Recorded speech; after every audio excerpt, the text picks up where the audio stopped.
Hey guys, this is Mel, and I'm back to talk about Shadowhunters. 2 episodes. Episode 303, titled What Lies Beneath, which premiered Tuesday, April 3rd, 2018 on Freeform, as well as episode 304, Thy Soul Instructed, which premiered on April 10th, 2018 on Freeform. Netflix releases it the day afterwards, so that's where I'm watching it. But I'm recording on April 15th. I just finished watching the 2 episodes last night, and I gotta tell you guys, it takes a lot longer for me to watch one episode than if it was just on TV. If I have the capability of clicking the pause button, it's definitely going to take me a long time to watch the episode. But anyways, huge spoiler alert. If you haven't seen the episodes already, please go do so first. Then come back and see what I have to say about the 2 episodes. Otherwise, my other video reminders are up on screen. Take them out to remind yourselves of those. I'm going to try to do this in 20 minutes. So let's start the clock and let's begin with what happened in 303. So timeline-wise, it continues from 302. I think this because Simon's first scene in the episode is directly after the attack with Glenn and how he first activated that forehead brand of his. Also, it was stated that in this episode that 7 mundanes have been killed in the last 48 hours. I'm assuming the nurse Tim was the first one, so I'm assuming then it's been 48 hours since 301. So kind of little timeline thing there. Huge episode reminder is the fact that you do find out who is the owl demon. First off, it's not really a demon, but I'll get into that in the moment later on. But the first moment of the episode was Morgan Young, a regular mundane, being attacked by the owl, yet she escapes before she's able to get possessed. So that's the first little scene there. I wasn't expecting her to escape, to be honest, but she did. But moving on to episode breakdown, I picked up on 4 different storylines. First one, saving Morgan Young from the owl. Second, Maris Lightwood comes to town for dinner. Third one, finding the secret behind Simon's new forehead branding. And 4, Raphael's business. A bunch of stuff happens with him in this episode. So very quickly though, in the first storyline, we find out that even though Jace thinks that Jonathan is the owl, we find out that it's not because when Izzy used her whip against the owl, it had no effect on him, and we know that Jonathan does have an effect against Izzy's Electrum whip. Also, we find out that Morgan does get possessed at the end of the episode, but she manages to get herself locked up inside the Institute. So there's that roughly to take away from it. Second, with Maris coming down, she ends up having dinner with Alec and Magnus because Jason and Izzy ended up having to be on that mission with the owl. So during this dinner, Maris breaks the news that the Circle her time as the Circle member has been reevaluated by the Clave, and she has been deemed a traitor. So now she's been sentenced to the stripping of her runes, and an exile from Alicante. So that's what's happening over the next few days. But she wanted to break the news in person to Alec. So there's that. Third one, Simon's branding. We find out that those affected by Simon's new power, I guess you can call it, their normal healing doesn't work. So for Glenn the wolf, he's not healing like he should, and Raphael the vampire isn't healing as he should. Also, we find out that Simon is locked out of the Seelie realm for some reason, and we find out from Clary that the brand on Simon's forehead is not in the Grey Book, so it's not a Shadowhunter rune, and also Magnus has never seen it before. So it seems like so far the Seelie Queen has answers and possibly vampires, but Simon's not able to get anything from Raphael due to number 4, which is Raphael's business. And that is the fact in this episode we get Raphael dealing with the death of his sister Rosa from old age.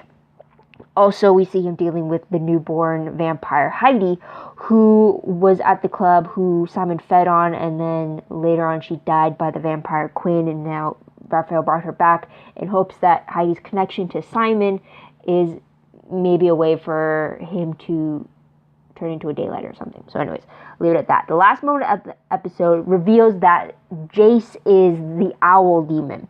So the owl is not actually a demon. It is Jace in a glamour, and it looks like, well, that was pretty cool yet gruesome transformation. But anyways, we don't get more details on 304. But anyways, in the last scene though, it also revealed that the sacrifice blood that Lilith is collecting and putting in the altar, all of it's going down to Jonathan to fuel his rebirth. And so there's that. Now character wise, again we see the return of Maris Lightwood with her news about she's being exiled from Alicante. We learn a little bit more about her crimes and how she was pretty much up there with Valentine and orchestrating all the steps needed for the uprising. Her ex-husband Robert was mentioned and stated that his punishment was being reassigned to Los Angeles. So there's that. Morgan Young, the mundane that was possessed, she was the captured victim of the owls, and so there's that. Hopefully with the capture, they were hoping to kind of figure out who the demon is inside her. So there's that. Rosa, we meet for the first time and last time in this episode as we see her final moments with Raphael before she ends up dying in this episode. So there's that. Heidi, the new blonde vampire, we found out she's been going to Bleeder Den since she was 16. And we know that Raphael isn't her sire. She keeps asking when she's going to meet her sire. So assuming her sire is Simon. So there's that. Also, Russell the Wolf, he keeps telling Luke that he needs to protect the pack, not Simon, and he has to make a choice. So there is that, which also leads to, I'll mention it later. But we do see Dr. Charlie again at the fundraiser event that Morgan was hosting. And he ends up getting Isabel's phone number. So there's that. And we also see Ollie, and she's trying to take in more of the shadow world. She's kind of being a little lighthearted about it, and Luke's trying to keep telling her that she needs to take it seriously. So anyways, moving on to runes, the only one I saw specifically was the stamina rune being used by Jace when he's using that instead of going to sleep. So there's that. Tidbit-wise, though, so we have Jace telling Clary about his dreams of Jonathan, and his concerns how they may be prophetic dreams like she had with the mortal mirror being Lake Lynn. So he has concerns about that. We also have Luke trying to warn Ollie of the dangers of the shadow world, like I mentioned just now. She's not really taking it too seriously. Luke also finds out that Ollie has told Samantha, kind of as her emergency contact, she needs to know everything type of thing. He's not really happy about that, considering that brings her into more danger, but there's that. Also, Luke tells Simon that he needs to find a new place to live, as the Jade Wolf, he has to protect his pack, so Simon can't be at the Jade Wolf anymore. So there's that. Also, at the very end of the episode, Heidi manages to escape Raphael's clutches or his containment, so she's on the loose. Moving on to 304 now. Timeline-wise, it is stated that it's been 1 week since the owl attacks, so 1 week since episode 301, and also that Morgan Young is the 11th mundane possession. So there's that. The episode reminder for the fact of the episode is that we learn the source of Jace's turmoil, all the nightmares, all the forgotten moments of time. We find out in this episode. So there's that. And the first moment of the episode was actually Jace going to see Lilith. She's actually not named in the episode yet, but everyone keeps calling her Lilith, so I'll go with that. But he goes and sees her. She gives him more orders. She tells him a little bit more of like a little backstory there, but it looks like Jace is a little tranced out from the looks of it. Like she has control over him somehow. So there's that. But moving to the episode breakdown or storylines, I picked up on 3. First one was dealing with the possessed Morgan. Second one dealing with rogue vampire Heidi. Third one with Simon finding a new place to live. So with possessed Morgan for the first storyline, we have Lilith ordering Jace to get rid of the demon in Morgan so that they can't use it to trace its origin back to her. With this, though, we see Jace coming in and out of her spell. He thinks he's losing his mind due to his mom and hereditary connections with mental illness and all that, so he's freaking out over that. Also with owl possessions, we find out it's not like other demon possessions, as when the owl possesses its host, it alters the host's cells into demonic cells. But in the end, the owl gets rid of the possession before it can be tracked back to Lilith, and it leaves Morgan without any trace of demonic cells. And now that I think about it, if Jace is the demon, or if Jace is the owl demon, and we know he's not a demon, how is he able to bring these possessions about? Because when we see the owl do these possessions, it's transferring from the owl mouth into the mundane that it's possessing. But if we know that it's actually Jason, not an actual demon, how exactly is he able to do that? So there's a question there that was just out of the blue for me.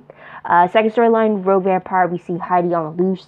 She feeds on a few people. She turns a few people. Well, I shouldn't say few people, one person. And she manages to get her revenge on Raphael. And with a bit more backstory about her there, which I'll mention later. So there's that. With Simon, he finds a roommate in a guy named Kyle, who almost ran over him with his bike. And eventually they just clicked and then offered an apartment. So there's that. Last moments of the episode show Magnus getting a visit from Lilith as she poses as a client. So there's that. Character-wise for the episode, we are introduced to Kyle in this episode. I know him as Ilion from the 100. So there's that. We found out that he moved from Brisbane when he was 11. He lived in Queens. He now lives in Queens. And at the very end of the episode, he knows Luke, and he claims that Simon is now part of the Praetor now. So apparently Luke called in Kyle to kind of help protect Simon, and because of this, he's now part of the Praetor. No clue what the Praetor is, but we'll have to wait and see about that. Also with Raphael, we learned that he's been a vampire for 60 years. He mentions that's how long he's been away from Rosa, or he had to be away from Rosa, so there's that. Also with Heidi, she gets her revenge against Raphael, and she tries to find Simon. She finds his place at his old place at the Jade Wolf before Raphael gets a hold of her, but then she gets upper hand against him. We find out that she wanted to be a vampire after tasting vampire venom for the first time at 16. Heidi's first victim, Leo, he worked at that blood bank van. He was killed, then he was turned, and then he was killed again. So there's that. We did find out that he did have a wife. Or I don't know if he was joking or not. He made a comment, but I don't know. Also, we do get a little backstory about Celine Herondale, that is the birth mother of Jace. We found out that she had a history of mental illness. She had signs of psychosis. We do know that she did commit suicide shortly after her husband had died. This whole mentioning of her having a history of mental illness has Jace questioning whether or not he inherited that, and that's kind of why he thinks he's losing his mind and such. So there's that. Also, Dr. Charlie, we don't see him, but Isabel keeps getting texts from him, which he keeps ignoring, though she did give him her number, so it's a little confusing there. Also, we get a new Shadowhunter named Underhill. He's the new head of security at the Institute, and he was, in case you want to put a name to a face, he's the guy that Jace ignored at the Institute while he was all tranced out. Underhill wanted Jace to kind of show him the ropes and kind of give him some pointers. When he didn't answer, Underhill took that as a no. So there's that. So moving on to runes, the only rune that they mentioned was the tracking rune, used by both Isabel and Clary when they were trying to find Leo before realizing he was a vampire. So there's that. Tidbit-wise, though, we get Isabel giving Raphael the ultimatum of leaving the city, or in exchange, she'll keep his experiment on Heidi a secret from the Clave, since he's not supposed to be doing anything like that. Also, we get Jace finding out about his birth mom psychosis through Alec, which forces him to go talk to Luke to get more information about what she was like and how she coped with it and what didn't work. So there's that. So moving on to most shocking moment of the two episodes. I think for 303, it has to be the reveal that Jace is the owl demon. I definitely was not expecting that. I truly thought it was going to be Jonathan. I mean, technically it is Jonathan because that is Jace's real name. But the Jonathan Morgenstern, I thought the owl was going to be. And the fact that Isabel was able to conclude that it wasn't because of the whip, that was pretty cool, but I was very shocked that it was Jace who was underneath the glamour. So there's that. For 304, I gotta say the most shocking moment for me has to be the fact that Luke knows Simon's new roommate, Kyle. So that was a surprise there. I mean, I'll get to that later.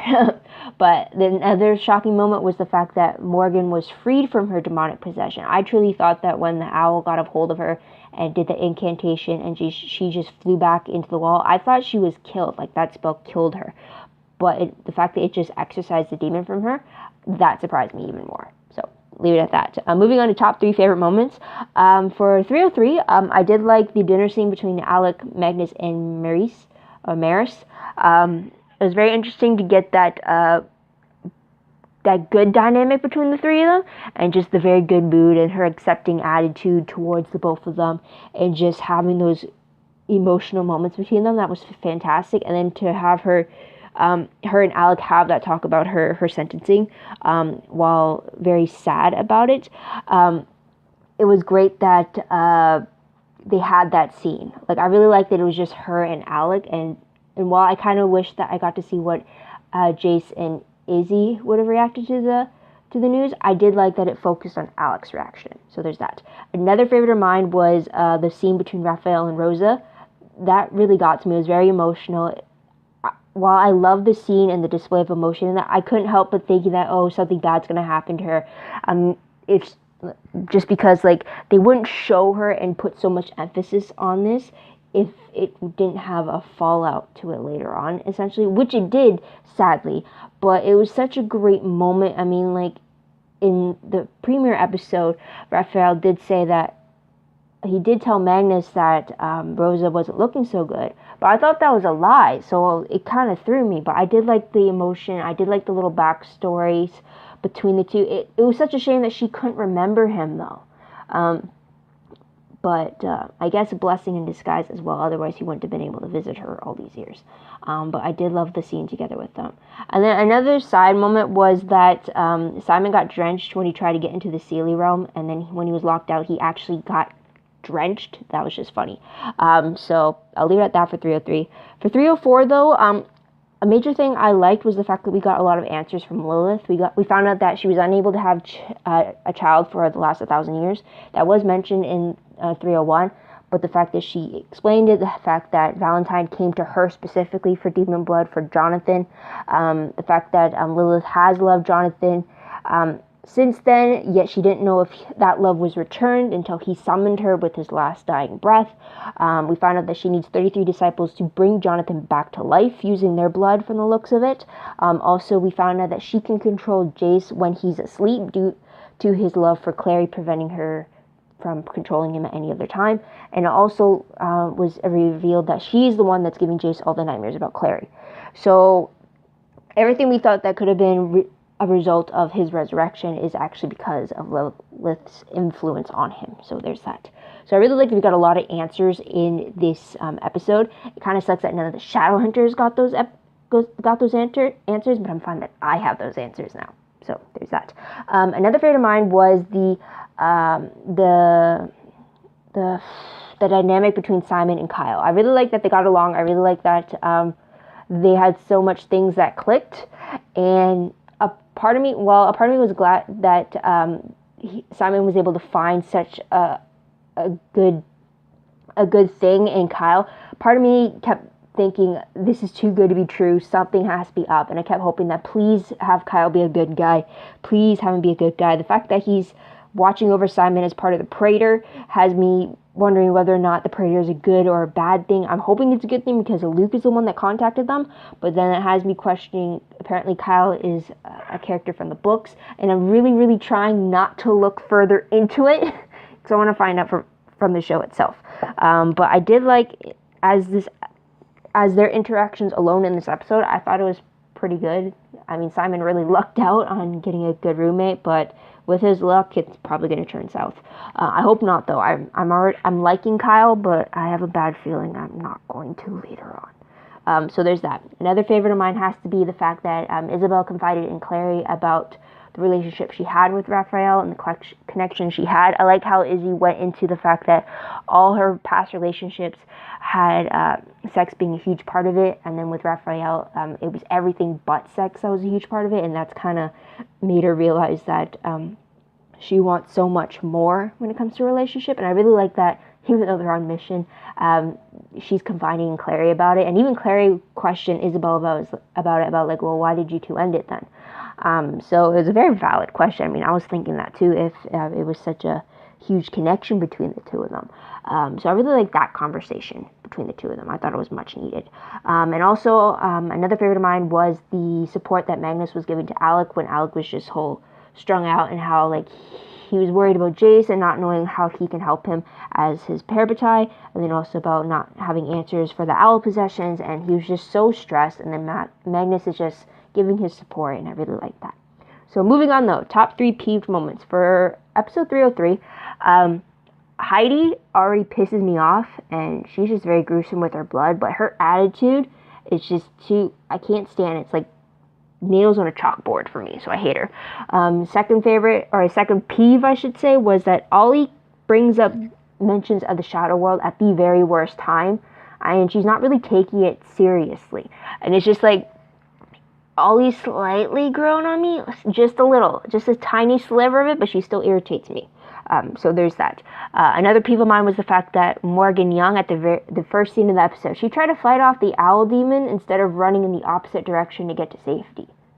I mean, if you are confronted by this beast-looking thing, what makes you think that your purse is going to do any damage to him by whacking him? It's like, no, you're on an open street, you run the other direction, you don't just stall the amount of time you're in front of them. It's just, that really irritated me. I kept going, oh, come on. It's like, run already. So there's that. From 304, a peeve of mine again was Heidi. I really don't like her. I really hope she gets killed already. Can someone just stake her? Her attitude is annoying, and it's just like, she keeps, she's like, she could be on the verge of being a psychotic vampire. Like, I don't like her at all. And like, I don't care if she wants revenge on Raphael or anything like that. It's just her attitude altogether. It's just, no. I think she's more of a danger as a vampire now. So it's like, please, can someone kill her already? I mean, she just turned a vampire because she felt like it. And like, she didn't wait for it, didn't take it in. She's no cares. It's like, no, I don't like Heidi at all. Also, I didn't like the fact that Isabel told Raphael to leave the city. Like the ultimatum, I don't know, because the relationship between the two, I just didn't like that it had come to that for them, for sure. And I'll get to it later on. Or, yeah, I'll get to it now, because I didn't like the ultimatum, also because in the previous episode, in 303, Isabel was there for Raphael, comforting him when it came to him dealing with the death of Rosa, and yet in the following episode, you have her telling him to leave the city and never return. I mean, like, it's like two sides of the spectrum here. It's a peeve. I'll leave it at that. What moment will I remember most when I look back on these two episodes? 303 revealed that the owl is Jace, and 304, I'll remember that we got to meet Simon's new roommate, Kyle. So there's that. But moving on to random questions very quickly. Based off of 303, I had a few. First one, why isn't Isabel under a glamour charm at the club so the mundanes don't see her watching over Morgan? I mean, that's what they did in the pilot episode, so why didn't they do that again in this episode? Second question, is Jace being the owl similar to a split personality thing where like he can't remember what the other one did? I mean, we kind of got answers for that in 304. It's a spell thing, but like, I don't know, because only reason I asked that is because when under the trance, Jace was still able to answer Lilith's questions about who broke him free. Clary broke him free. He's still aware that he still loves Clary, but he's unwillingly under the control of Lilith. So I'm just wondering, he still remembers being Jace while under her influence, but as Jace, he can't remember being under her influence, if that makes sense. Anyways, next question. If Maris is getting exiled from Alicante, then what happens to Max? Does he now live with Robert in LA, or would he still live with his de-ruined mom just outside of Alicante, or what's going to happen to the youngest Lightwood? So there's that. And another question. Is the blood that Lilith is collecting for Jonathan's rebirth, does it need to be possessed blood for it to work? I mean, in 304, we find out that the hosts of these possessions, their actual cells are being changed to demonic cells, which would mean the blood is being changed to being demonic blood, which would make sense as to why that specific blood needs to be used for Jonathan's resurrection. So I'm wondering if that's the case, and that's why Lilith needs the owl specifically to do the possessions so that she can get that type of blood, if that makes sense. Anyways, let's move to 304. Questions from that are, first one, if Izzy is ignoring Charlie's text, then why did she give him his number in the first place? I mean, she claims that it was to get him off her back, but that's just mixed signals right signals right there. She could have just told him that I'm not interested, thank you, and then just not give him her number. But you gave the number. Of course he's going to text you back and stuff. So it's like, such confusions right there. Next question. Is Raphael really going to leave town? I hope not. I like him, so I want him to stay. I also want him to help Simon out figure what the brand on his forehead is. Maybe in return, Simon will tell him how he became a daylighter. But there's that. Another question. Is Jace reacting to Lilith's influence over him? Whoa. Okay, so I didn't word that properly. So, is Jace's nightmares, the loss in time, him being possessed as an owl? We find out in this episode that Lilith is the one doing all that. So does that mean that there was no consequences to Jace being resurrected from Raziel? Like, there was no side effects to him? Because before this episode, I thought everything he was experiencing right now was a consequence of him being resurrected. So now that we know that it was Lilith who's been targeting him because of it, does that mean he's pretty much clear of any side effects from the resurrection? Sorry if I kept repeating myself there. But anyways, another question leading into that. So if Lilith using Jace as the owl because he was the one that killed Jonathan? It's like her way of getting revenge on him and then killing him afterwards. Kind of like she's forcing him to play a major part in resurrecting the one he tried to kill and then kill him in the process. That's the impression I got. So I'm wondering if that's why she picked Jace, or if it specifically had to be Jace because of the pure angel blood in him, or if it was just a revenge type of thing for her. So there's that. And the last question: what is the praetor that Kyle mentioned to Luke? Is Simon in any danger? I hope not. I really hope not. For this one, I did look it up what the praetor meant. Apparently, it was supposed to be a group that took in orphan downworlders. It seemed like they were protecting them, but I don't know. I hope we get more answers about that.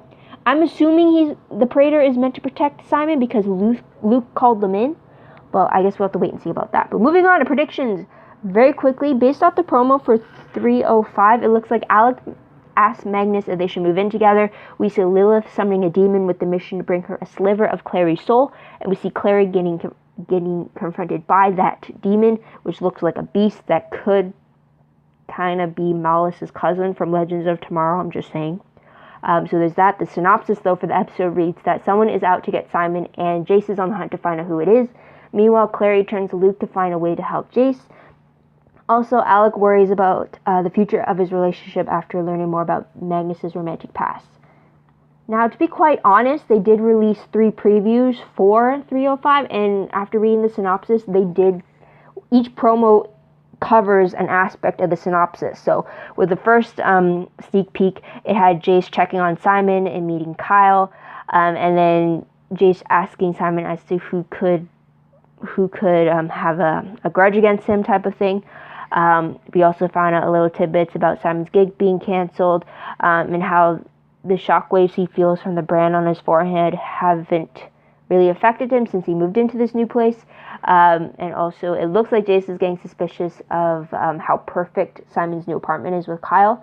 So there's that. The second clip, though, has Clary confiding in Luke about needing an Iron Sister, not from the Citadel, so it's probably going to call Sister Cleophas, in order to help Jace. She actually confides in Luke about her wish to resurrect Jace and how she really can't take the line to Alec and Isabel anymore. So there's that.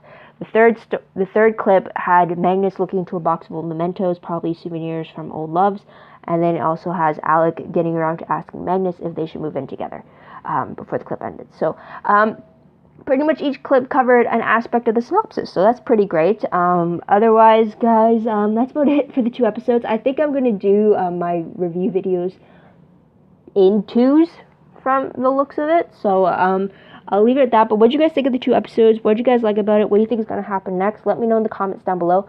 Love to hear your own thoughts, theories, and predictions about what you think is going to happen next. Also, don't forget to like this video, subscribe to my channel, and check out my other videos if you haven't done so already. If you want, check out my Tumblr page. The link for that is down below. I read blog, promos, web clips, quotes, gifs, synopses, news, all the good stuff, all found in one place. I am behind. I'm warning you now. But hopefully I'll get back into it very soon. Real life is picking up at the moment, so I need a good solid day to catch up on Tumblr. but I hope you check that out anyways. WordPress, everything I post online is connected there. Work in progress, more organized, so keep that in mind. But otherwise, guys, thank you so much for tuning in. Thank you so much for your patience. I hope you come back in 2 weeks to see what they say about the next 2 episodes. But until then, this is Mel. Wish you all a great day, great week, Riviera. Bye for now.